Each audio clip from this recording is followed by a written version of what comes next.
Assalamualaikum Bang Ubed.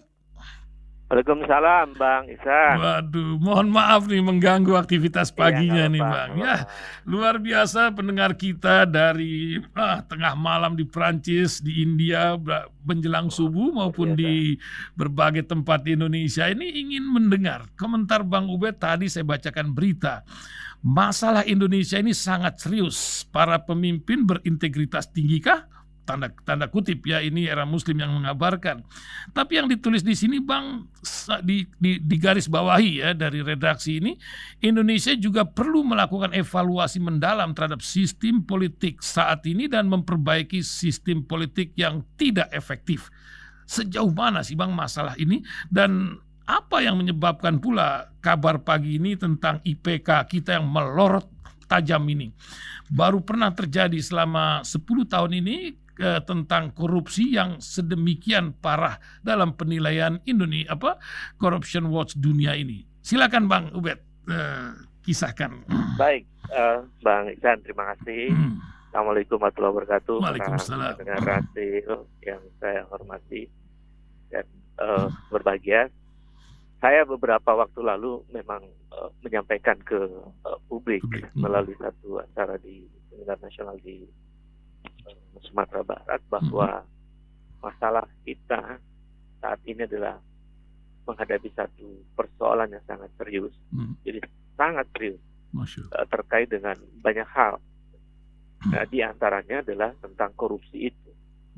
Jadi indeks persepsi korupsi yang dirilis baru beberapa hari lalu oleh Transparansi Internasional itu menyebutkan memang posisi kita skornya anjlok ya, parah, turun 4 poin sudah di 38 ke 34. Jadi memang kita itu selevel Gambia di bawah Timur Leste.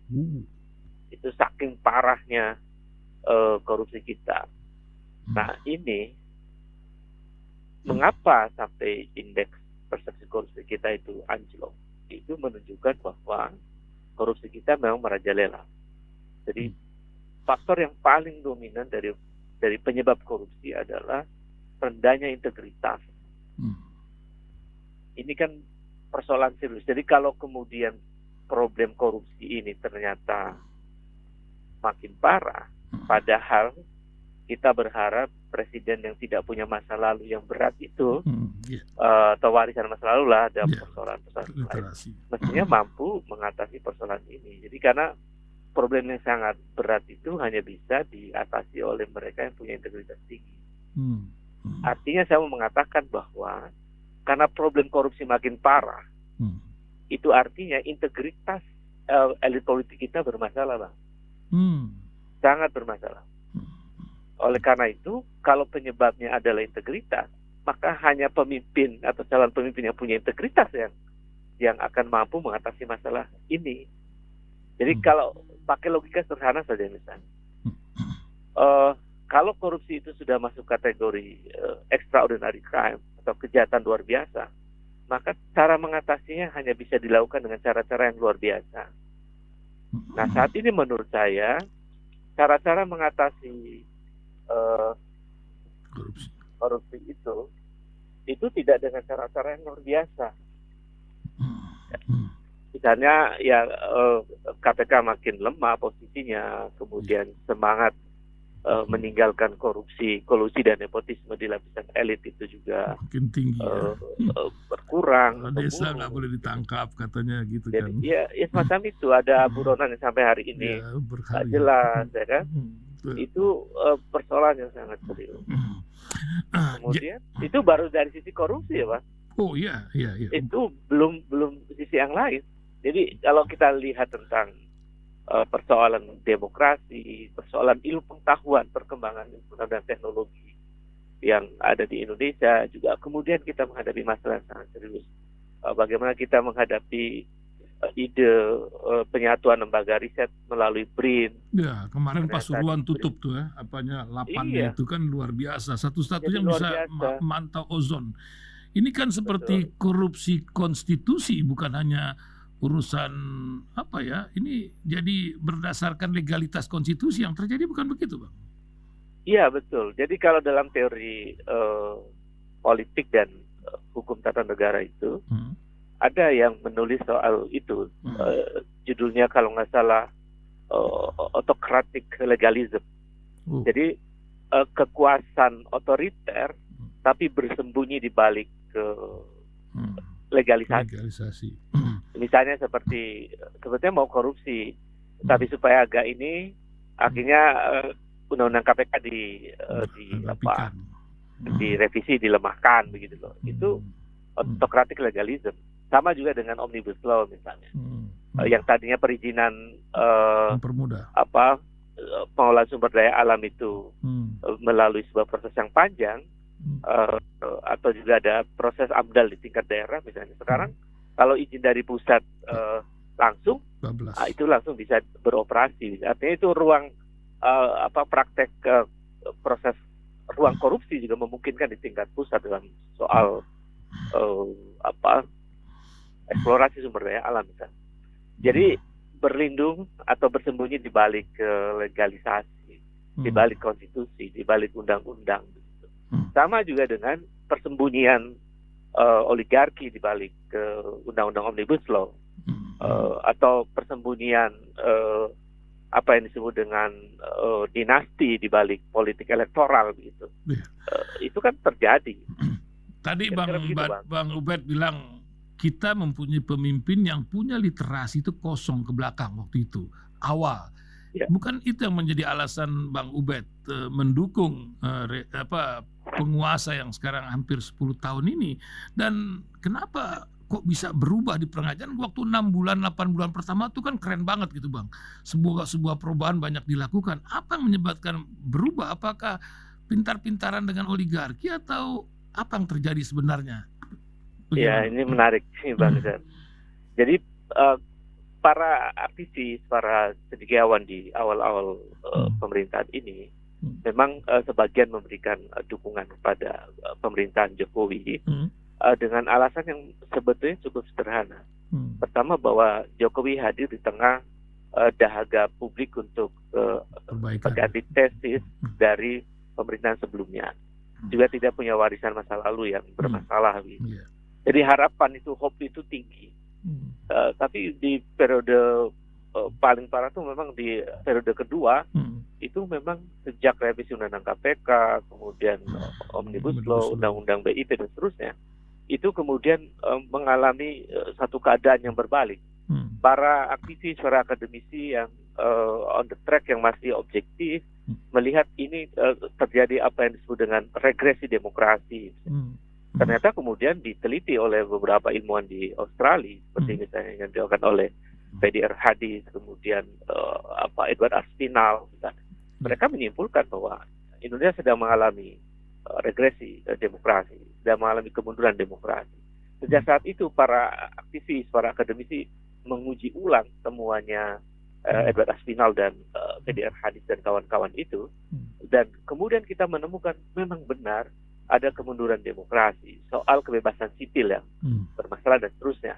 Jadi ini yang kemudian membuat para akademisi, para aktivis berbalik untuk melakukan kritik terhadap pemerintahan ini, dan kritik kan dijamin oleh undang-undang, dan Presiden juga mengatakan silakan mengkritik saya. Jadi sebetulnya nggak apa-apa. Jadi ini kan demi cinta kita pada Republik sebetulnya. Kita kan mencintai Republik ini agar menjadi negara maju di masa depan. Nah, syarat menjadi negara maju ya demokrasinya harus sehat. Kalau demokrasi tidak sehat, korupsi merajalela, parah. Dan salah satu ciri di negara yang korupsinya tinggi itu menunjukkan negara itu juga memasuki tanda-tanda otoriter sebetulnya. Karena orang merasa korupsi merasa aman-aman aja karena mereka bagian dari kekuasaan yang otoriter itu. Karena yang lain takut untuk mengulik-ngulik korupsi itu. Jadi akhirnya korupsi bisa merajalela. Gak ada yang berani sama para koruptor itu, misalnya begitu. Karena suasananya menakutkan semacam itu. Bang Ubed, ini kan menyangkut hidup halayak orang banyak dan juga bukan hanya Indonesia ya, tapi kan bagaimana Bang Ubed melihat Indonesia ini kan dilihat oleh dunia. Ini kan sebuah pasar yang besar sekali dan mempunyai potensi yang sangat besar untuk mempengaruhi jagat raya ini. Tapi nampaknya tidak digunakan maksimal. Selain kita menjadi pengimpor beras yang hari ini beras sudah 12.000, sebentar lagi listrik naik, padahal kita punya batu bara yang luar biasa. Apa yang Bang Ubed lihat potensi negeri ini untuk mempengaruhi ke depan dengan kita berpikir ke depan ya, dengan literasi pemimpin yang mungkin bisa mengubah bangsa ini lebih maju dan lebih berharga marwahnya di negara-negara lain, Bang? Ya Bang, pemimpin yang mampu membawa perubahan besar di satu negara dalam sisi politik itu adalah pemimpin yang bekerja memimpin negara berbasis pada ilmu pengetahuan. Negara-negara besar yang mampu memimpin peradaban itu memang basisnya ilmu pengetahuan. Dari era Yunani kuno sampai era peradaban Romawi dan peradaban Timur Tengah, bahkan peradaban Cina, selalu ilmu pengetahuan menjadi kunci dari perubahan besar yang membuat negara itu menjadi maju. Untuk apa ilmu pengetahuan itu digunakan? Untuk banyak hal. Bagaimana kemudian mengeksplorasi kekayaan alam yang luar biasa itu dengan cara yang efektif, efisien, dan menguntungkan untuk kepentingan nasional, bukan untuk kepentingan diri dan kelompoknya atau oligarki misalnya. Jadi national interest itu menjadi orientasi utama dari pemerintahan yang kemudian cara mengelola alamnya dipandu oleh ilmu pengetahuan dan teknologi. Maka sebetulnya pemerintahan yang bagus itu pemerintahan yang tidak anti intelektual, tidak anti pada intelektualisme, tidak anti pada perkembangan pengetahuan dan teknologi. Nah, kalau biaya riset ilmu pengetahuan dan teknologinya berkurang seperti yang sekarang, ya kita berat untuk melangkah menjadi negara besar. Jadi di saat yang sama, cara kita mengelola kekayaan alam yang begitu luar biasa itu sangat kaya, Bang. Kalau kita lihat satu persatu ya, dari laut saja kita sudah bisa untuk lunasi utang hanya berapa bulan itu. Karena kekayaan laut itu saya pernah riset soalnya di wilayah Natuna hampir 3 bulan di sana. Dan kita menemukan bahwa ada illegal fishing itu bisa kerugian negara per bulan atau per tahun itu hampir 100 triliun itu. Masya Allah. Bukan ngeri. Jadi artinya di situ butuh pemimpin yang punya integritas, mampu bersikap tegas terhadap kejahatan-kejahatan, bukan kemudian longgar terhadap kejahatan baik di laut maupun di darat begitu, Bang. Jadi pertama tadi basis ilmu pengetahuan dan teknologi, yang kedua adalah pemimpin yang punya integritas. Nah, integritas itu turunannya kan banyak. Persoalan moralitas di situ, persoalan disiplin di situ, persoalan anti korupsi di situ, persoalan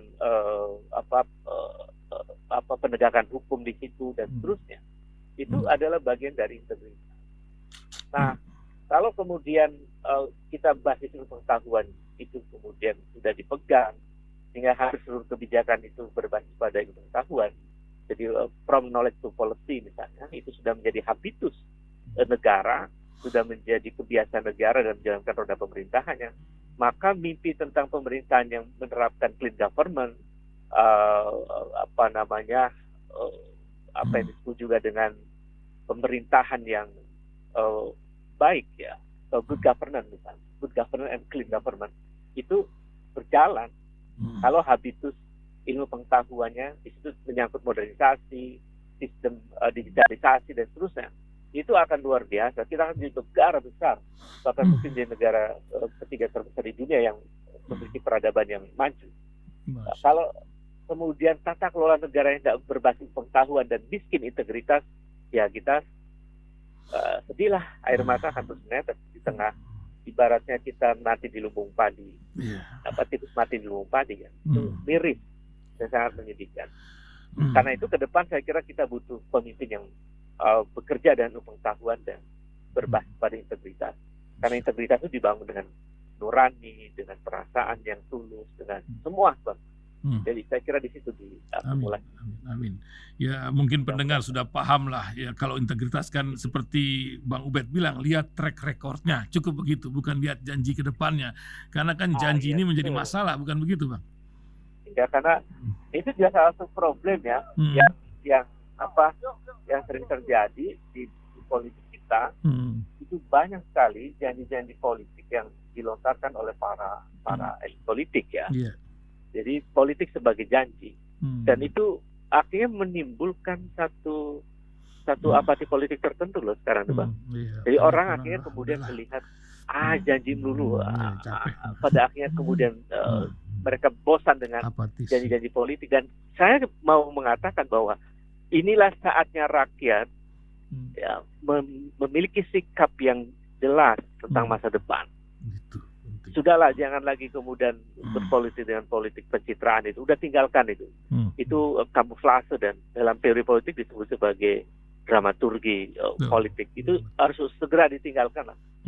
Proses-proses yang hanya sekedar pencitraan loh. Rakyat tidak butuh pencitraan. Rakyat butuh pemimpin yang betul-betul memikirkan rakyat, dan itu basisnya pengetahuan dan integritas. Saya kira itu, Bang. Wah, luar biasa. Terima kasih Bang Ubed pagi ini telah menemani pendengar, dan kita tunggu pada kesempatan lain. Sangat mencerahkan. Sama-sama, Bang. Assalamualaikum Bang Ubed. Waalaikumsalam warahmatullahi wabarakatuh. Para pendengar radio Silaturahim, demikian tadi kita bersama Bang Ubedillah Badrun.